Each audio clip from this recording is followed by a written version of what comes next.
자, 오늘은 절망적 상황을 구원의 기회로 삼은 기생 라합이라고 하는 제목으로 은혜의 시간을 좀 나누어 보고자 합니다.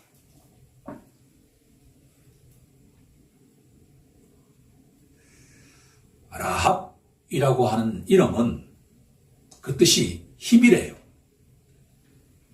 아마도 부모가 라합이 태어났을 때 이 험한 세상을 잘 헤쳐나갈 수 있는 힘을 달라고 그렇게 이름을 지은 것 같아요.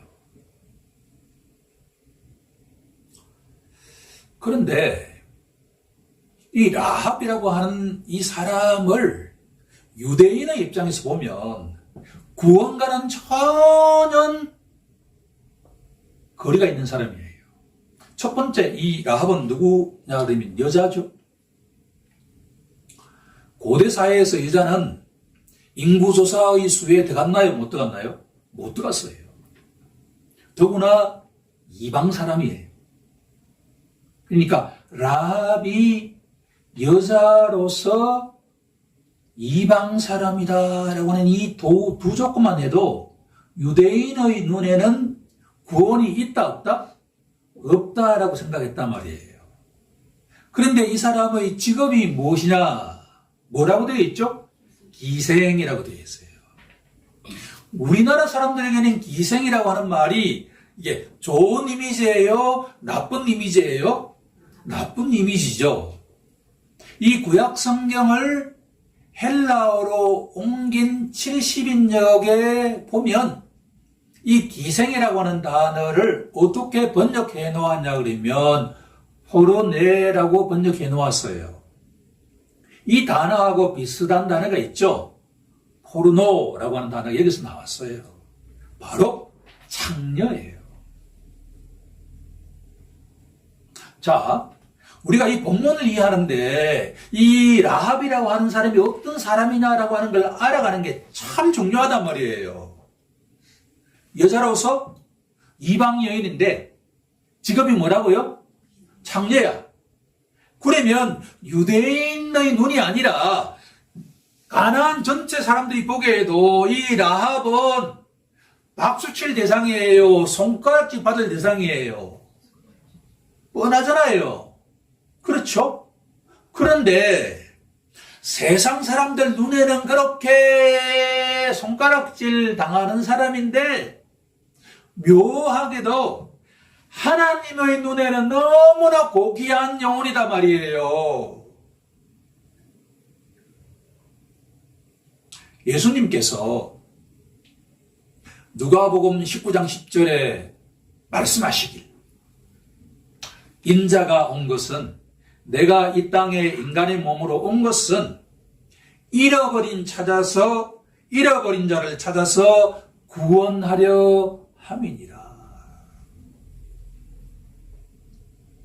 세상 사람들 눈에는 이 라합이라고 하는 이 여인이 너무나 꼴통없고 너무나 자격 요건이 없는 사람처럼 보였는데 하나님의 눈에는 예수님의 눈에는 달리 보이셨다라고 하는 거죠.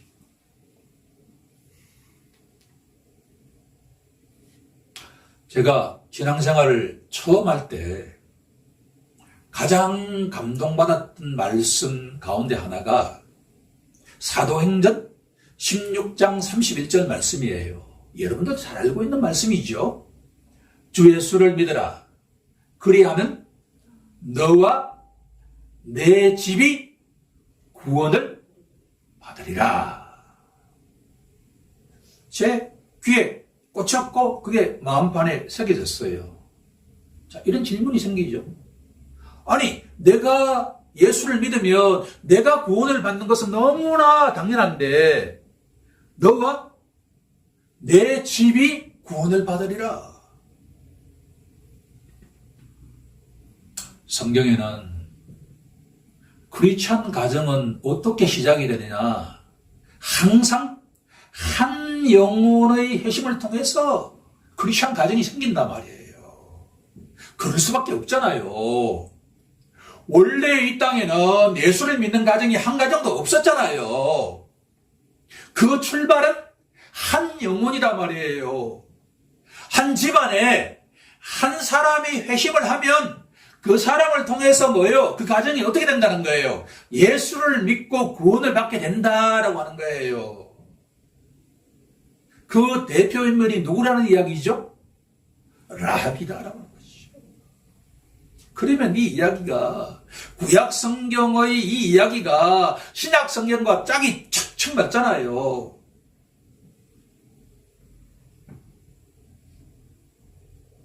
예수님께서 당시에 가장 존경을 받는 날마다 율법을 묵상하고 율법을 필사하는 서기관과 바리새인들에게 이렇게 선포하십니다. 너희보다도 세리와 장녀가 하나님의 나라에 먼저 들어가리라 라고 말입니다. 유대인들로부터 존경받는 이게 서기관과 바리새인들보다도 먼저 천국에 들어가는 사람이 누구라는 이야기죠? 세리와 장녀다. 그 장녀의 대표 인물이 누구라는 이야기죠? 오늘 본문에 나오는 누구? 라합이다라고 하는 거예요.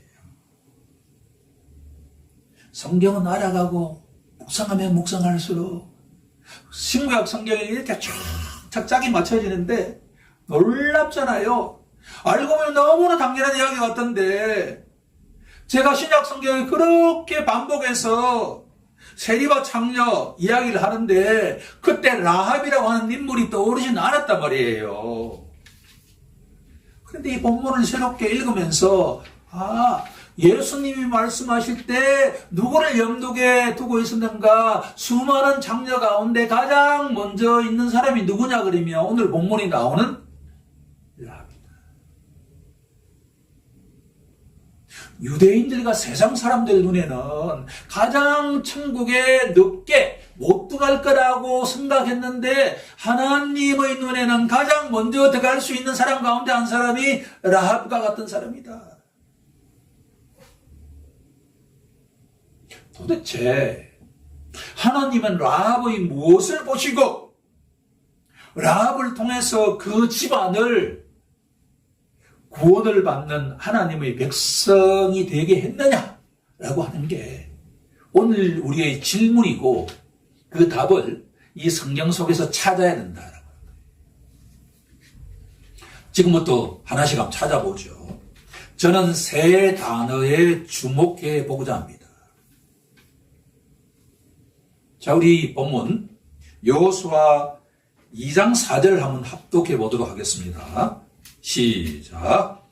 그 여인이 그 두 사람을 이미 숨긴지라 이르되 과연 그 사람들이 내게 왔었으나 그들이 어디에서 왔는지 나는 알지 못하였고. 출애굽한 다음에 광야에서 40년 동안 연단받았던 이스라엘 백성들이 이제 본격적으로 하나님이 약속하신 가나안 땅을 정복하고 땅을 분배받기 위해서 사해 위쪽에 있는 요단강 동편에서 진을 치고 있습니다. 본격적인 전투에 앞서서 정탐꾼을 두 사람 보냅니다. 이 정탐꾼 두 사람 남자에 대한 이름이 있나 없나요? 없어요. 흥미롭지 않나요? 200만 명에 달하는 이스라엘 백성들 가운데 두 정탐꾼은 가장 엘리트 중에 엘리트겠죠? 믿음이 좋은 사람 중에 가장 믿음이 좋은 사람 두 사람이잖아요. 그런데 그 사람의 이름은 기록되지 않고 누구 이름이 기록되어 있나요? 기생, 장녀 라합 이름이 기록이 되어 있다. 성경은 참 세상적인 관점과 다르잖아요. 그런데 이 라합이 이 두 정탐꾼을 어떻게 했다고 성경은 기록하고 있죠? 숨겼다. 첫 번째 갈로의 정답은 두 정탐꾼을 숨긴 라합이다. 숨겼다라고 하는 이 단어에 주목해 보아야 된다는 것이죠. 라합이 두 정탐꾼을 숨긴 것은 전혀 이해하기 어려운 내용이 아니에요. 그런데 이 여리고 성에 성벽 위에 집을 짓고 주막처럼 운영을 하면서 매춘하는 이 가정에서 만약에 이 두 사람의 정탐꾼을 숨겨준 것이 발각이라고 되면 라합과 그 가정의 목숨은 유지될 수 있을까요? 없을까요? 불가능하죠. 근데 우리가 일제시대 때 독립투사가 두 사람은 우리 가정에 들어왔는데 우리가 그 사람들을 어디에 숨겨줬다. 나중에 발각이 되면 그 집안이 안전할 수 있을까 없을까요? 불가능하잖아요. 이건 뭘 의미하죠? 라합과 그 가정이 목숨을 어떻게 했다? 걸었다라고 하는 거예요. 이걸 놓치면 이 본문은 의미가 없어져요. 라합은 그냥 그런 사람이야. 그래서 성경이 기록되어서가 된단 말이에요. 그런데 한 단계 더 들어가 보면 라합이 그렇게 두 정탐꾼을 숨겨주었는데 이 배후에 누구와 역사하셨을까라고 하면 성경은 하나님이 역사하셨다라고 해석하죠. 왜냐하면 하나님께서 이 두 정탐꾼의 목숨을 지켜주시기 위해 가지고 누구를 도구로 사용하셨다라고 해석할 수 있다는 거예요. 라합을 사용하셨다. 이미 창세전에 하나님께서는 이 가나안 정복을 할 때 두 정탐꾼, 하나님이 사랑하시는 이 두 정탐꾼의 생명을 지켜주시기 위해 가지고 한 도구를 사용하셨는데 그 사람이 누구라는 이야기예요? 라합이다라고 하는 거예요. 시편 27편 5절에 가면 시편 기자는 이렇게 선포합니다. 여호와께서 환난 날에 나를 그의 초막 속에 비밀히 지키시고 그의 장막 은밀한 곳에 나를 숨기시며 높은 바위 위에 두시리도다. 우리가 믿고 의지하는 하나님 여호와께서는 우리가 예상치 못한 환난 날에 어떻게 하신다고 말씀하시는 거예요? 비밀히 지키시고 하나님의 장막 은밀한 곳에 나를 어떻게 하신다는 거예요? 숨기신다. 그러면 이 본문 속에 라합을 통해서 누가 이 두 정탐꾼을 숨겨주시고 지켜주시고 보호하셨다라고 해석할 수 있다는 거죠? 하나님이 하셨다. 그렇습니다. 우리가 이 땅 위에서 담대하게 살아갈 수 있는 것은 뭐냐 그러면 눈에 보이지 않지만 생사 만물을 주관하시는 하나님께서 우리가 환난을 당할 때 하나님께서 피할 길을 이미 예배해 놓으셨다. 성경은 그것을 수없이 증언하고 있지 않습니까? 우리의 소망은 여기에 있는 줄로 믿습니다. 우리가 아무리 힘든 상황이 되어도 이 모든 것들을 아시는 하나님께서는 우리에게 피할 길을 열어놓았으니까 우리가 영적인 눈만 열리면 그 길을 찾을 수 있다 없다? 있다라는 거예요. 라합이 이렇게 자기 목숨을 내놓고 두 정탐꾼을 숨겨준 것은 누구의 역사하심 때문이다? 하나님의 여호와의 역사하심 때문이다 라고 하는 것을 동일하게 믿는 우리 모두가 되길 간절히 소망합니다. 두 번째, 이 두 정탐꾼이 누구인가라고 하는 게 여러분들 궁금하나요? 궁금하지 않나요? 궁금하잖아요. 그 이름은 누구일까? 유대인들이 그 궁금증을 해소해 놓았는데 그 두 정탐꾼 젊은이 가운데 한 사람이 누구냐 그러면 살몬이었다라고 하는 거예요. 반응이 잘 없으시네요. 살몬이 누굴까요? 자, 우리 마태복음 1장 5절로 한번 가보겠습니다. 마태복음 1장 5절, 그 유명한 낳고 끝없이 낳고 예수 그리스도가 탄생되는 이야기인데 1장 5절에 한번 합독해보죠. 시작. 살몬은 라합에게서 보아스를 낳고 보아스는 룻에게서 오벳을 낳고 오벳은 이새를 낳고 이새는 다윗 왕을 낳으니라. 두 정탐 가운데 한 사람이 누구였다? 살몬이었다 라고 유대인들은 기록하고 있다라고 하는 거예요. 재미있잖아요, 성경이 이렇게. 그 위급한 상황 속에 살몬과 누구의 눈이 맞았다는 거예요? 라합의 눈이 맞았다라고 하는 거지요. 한 사람이 자기 마음속에 들어오는 데는 1초도 안 걸려요. 0점 몇 초 걸린대요. 딱 보는 순간에 저 사람이다 이러면 딱 꽂히잖아요, 이렇게. 믿거나 말거나이지만 저는 믿고 싶습니다. 분명히 그럴 가능성이 있다라고 하는 거예요. 두 번째 우리가 주목해 보아야 할 단어는 바로 본문 2장, 여호수아 2장 9절에 나오는 단어인데, 말하되 여호와께서 이 땅을 너희에게 주신 것을 내가 아노라.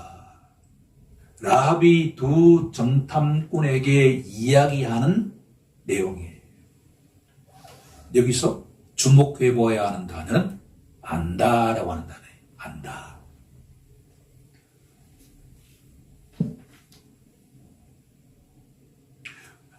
여호와께서 이 땅을, 이 가나안 땅 전체를 누구에게? 너희들 이스라엘 백성에 주었다는 것을 나는 알고 있다라고 하는 거예요.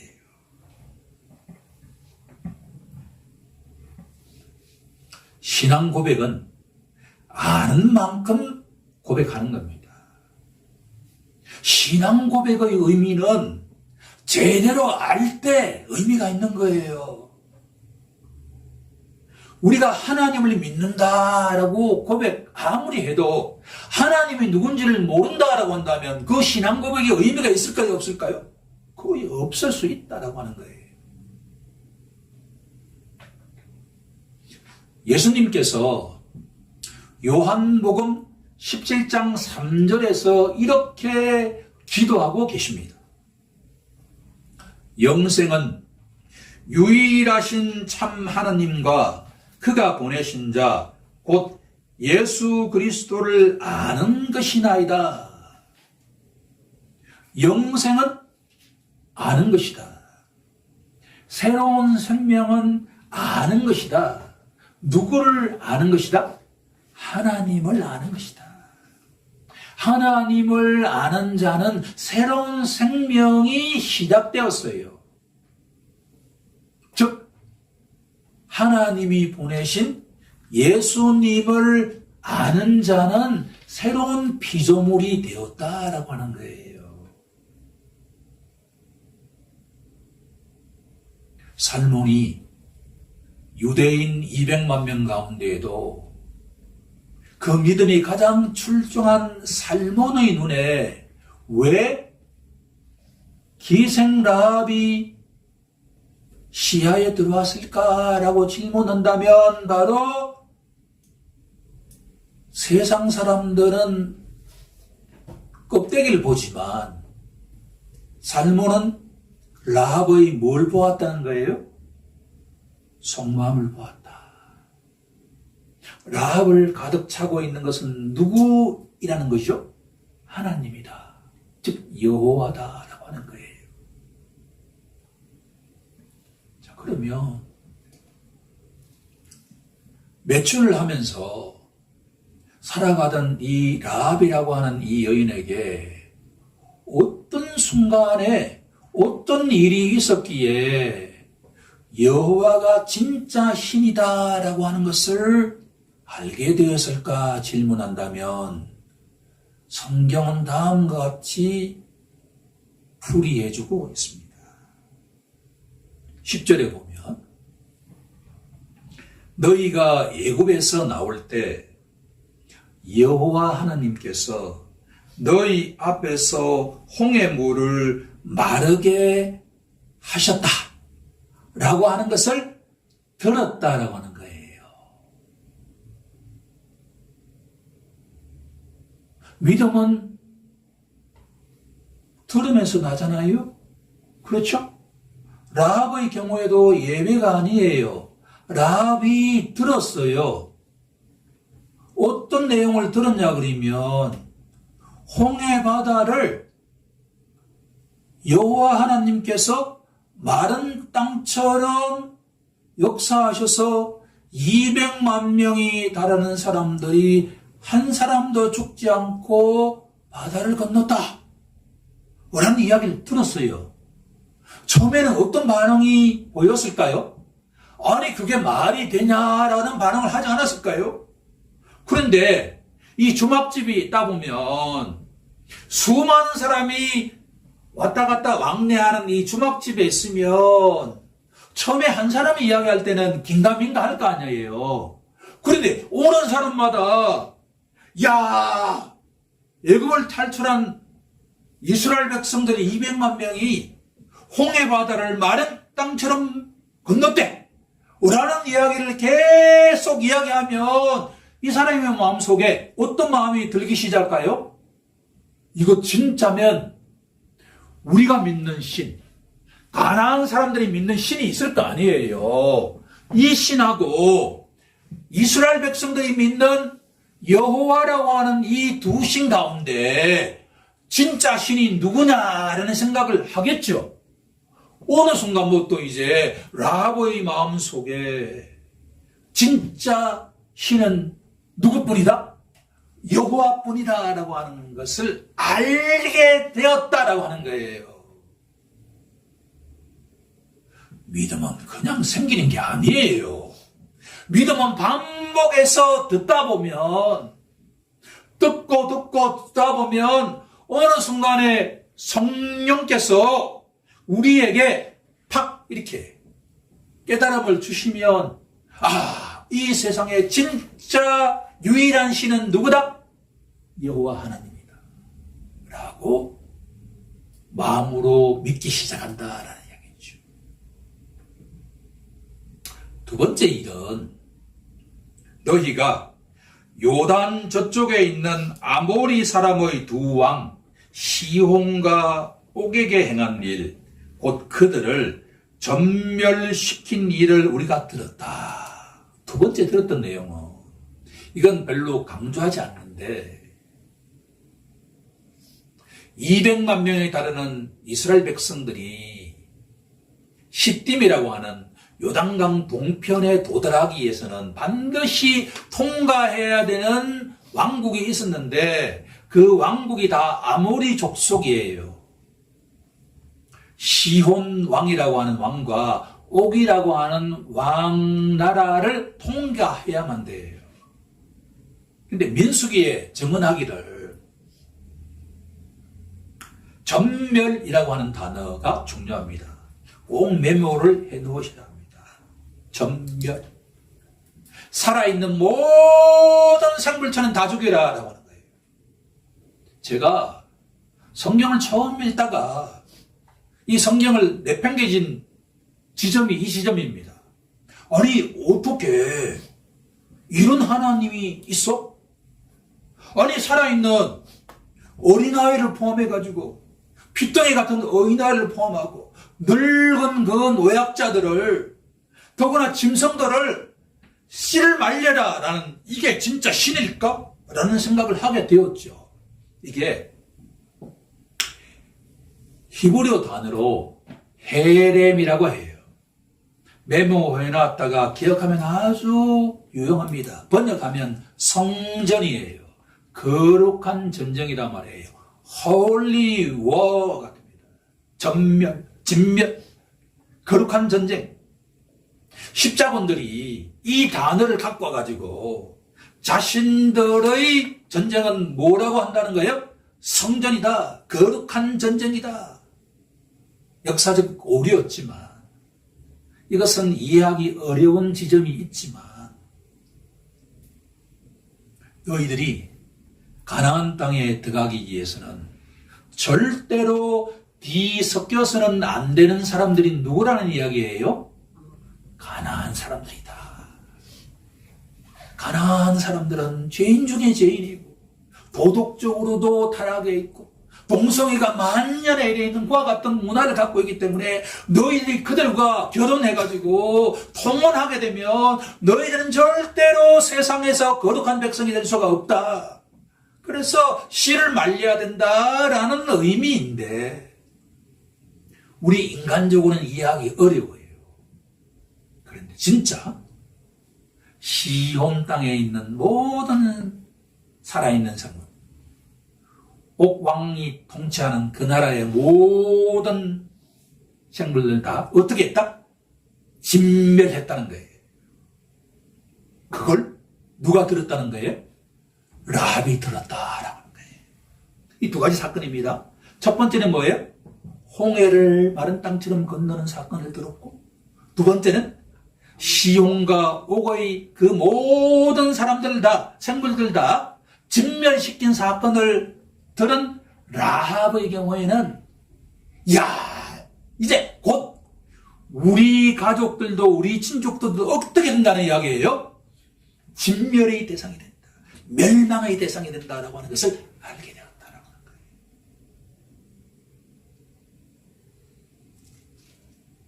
성경은 아는 만큼 보입니다. 아는 만큼 성경의 의미를 깨닫게 된다라고 하는 거예요. 11절 마지막 부분이 되면 너희의 하나님 여호와는 너희가 믿고 의지하는 하나님 여호와는 위로는 하늘에서도 아래로는 땅에서도 하나님이시라. 여기서 나온 하나님이 바로 상천하지의 하나님입니다. 누가 그렇게 고백하고 있죠? 라합, 이방인 라합이 고백하고 있다.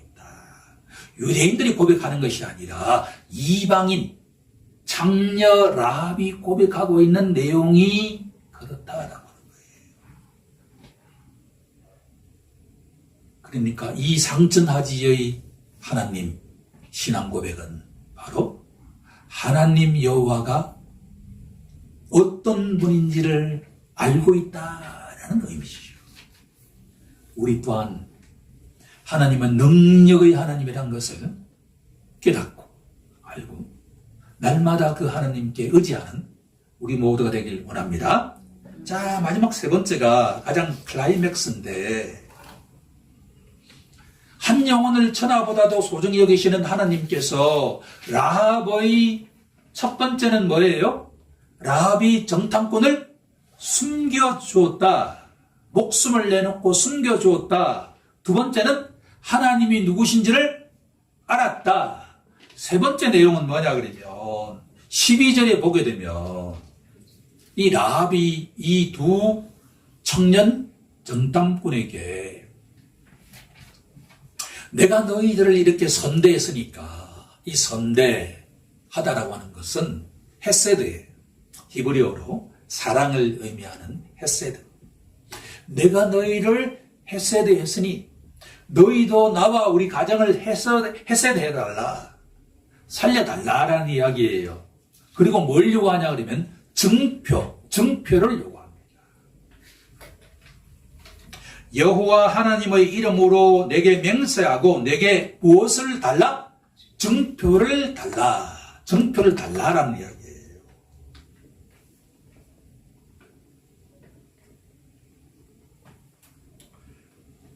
증표를 달라고 하니까 이 정탐꾼들이 그 증표를 이야기하길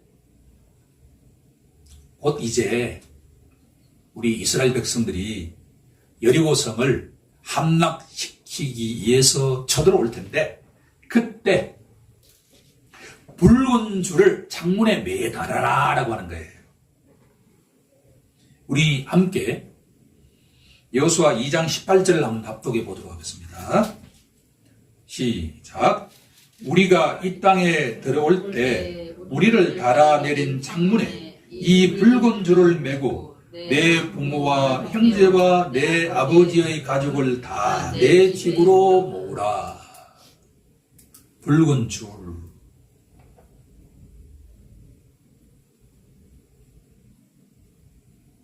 절대로 일가 친척들이 밖에 나가 있지 말고 집에 다 모여 있대. 그 집에 창문에다가 붉은 줄을 매달아라. 이것은 흥미롭게도 출애굽할 때의 내용과 아주 100% 동일합니다. 출애굽기 12장 13절에 가게 되면 내가 애굽 땅을 칠 때 그 피가 너희가 사는 집에 있어서 너희를 이하여 표적이 될지라. 내가 피를 볼 때 너희를 넘어가리니 재앙이 너희에게 내려 멸하지 아니하리라. 10가지 재앙 가운데 마지막 재앙이 장자를 치는 재앙이잖아요. 그렇죠? 이스라엘 백성들이 흠없는 1년 된 순양을 잡아가지고 그 피를 이스라엘 백성들 집의 문설주, 즉 기둥에 바르고 임방, 세로와 가로에 피를 발라놓아라라고 하는 거예요. 그러면 죽음의 사자가 넘어갈 때 그 피가 있는 집은 어떻게 하겠다는 거예요? 패스 오버. 그게 유월입니다. 유월. 그러니까 피가 십자가 모양으로 뿌려져 있는 집은 죽음의 사자가 건너가겠다라는 사건을 기억하고 기념하는 절기가 유월절이에요. 마찬가지로 이 라합과 그 가정의 모든 사람들에게 한 집안에 가만히 모여 있고 창문에다가 붉은 줄을 매단 것을 확인하고 난 뒤에 그 안에 있는 사람들 어떻게 하겠다? 살려주겠다라는 증표죠. 실제로 그 안에 있는 사람들은 다 살았다라는 내용. 이것이 우리에게 의미하는 바는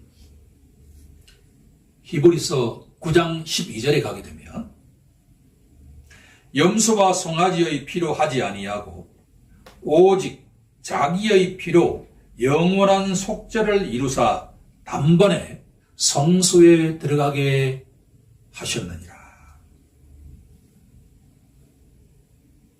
바로 붉은 줄은 무엇을 상징하고 있다는 말씀일까요? 십자가 보혈을 상징한다라는 내용입니다. 오늘 조금 시간이 길어졌는데 본문을 이해를 하니까 바로 라합이라고 하는 한 영혼을 구원으로 인도하신 하나님은 누구라도 그 창문에 무엇을 매달면, 붉은 줄을 매달면 그 가정은, 그 본인과 그 가정은 멸망해서 헤렘, 성전, 그 전쟁에서 어떻게 된다는 거예요? 구원을 받는다라고 하는 이야기죠.